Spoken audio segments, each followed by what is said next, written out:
நண்பர்களே, தமிழ்நாட்டின் முன்னாள் முதலமைச்சர், அவர் சினிமாவில் புகழ்பெற்றவர், அழகானவர். அவரை பற்றி சொல்லும்போது எல்லாரும் சொல்லுவாங்க, அல்லது நான் படிச்சிருக்கேன், அதை சொல்ல கேட்டிருக்கேன், தங்க பஸ்மம் சாப்பிடுவார் அப்படிம்பாங்க. இப்போ தங்க பஸ்மத்தில் என்னெல்லாம் இருக்குது பின்னூட்டத்தில் சொல்லுங்கள்.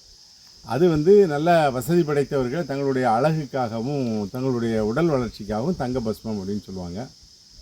அது காஸ்ட்லி அப்படிம்பாங்க. ஆனால் அதுக்கு நிகரானது, தங்க பஸ்மத்துக்கு நிகரான ஒரு கீரை சிகப்பு பொன்னாங்கண்ணி. நான் நம்ம கார்டன் எஸ்எஸ் கார்டனை பற்றி நிறையா இணையத்தில் பதியும் போது எங்கிட்ட அந்த கீரை இருக்குதுன்னு போடுவேன். ஒரு நண்பர் வெள்ளூரில் இருந்து இந்த கீரையை பற்றி ஒரு வாய்ஸ் மெசேஜ் எனக்கு அனுப்புனார். சரி சார், நீங்கள் இந்த சிகப்பு பொன்னாங்கண்ணியை பற்றி சொல்லியிருக்கீங்க, இதனுடைய மகத்துவம் என்ன நிறைய பேருக்கு தெரியலை. இது தங்க பஸ்பத்துக்கு ஈடான கீரை, தொடர்ந்து வரும், இதில் பத்தியமே கிடையாது இந்த கீரையில் அப்படின்னாங்க. நம்ம கார்டனில், எஸ்எஸ் கார்டனில் இந்த கீரை அவைலபிளாக இருக்குது ஆண்டு முழுவதும். இதை ப்ராபகேஷன், இதை பரப்புறதுக்கு நாங்கள் குச்சியுமே கொடுக்குறோம்.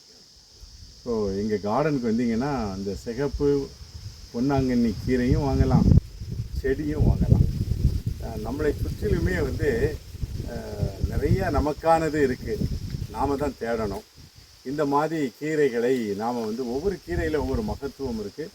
சிகப்பு பொன்னாங்கண்ணியின் மகத்துவம் தங்க புஷ்பத்துக்கு ஈடானது.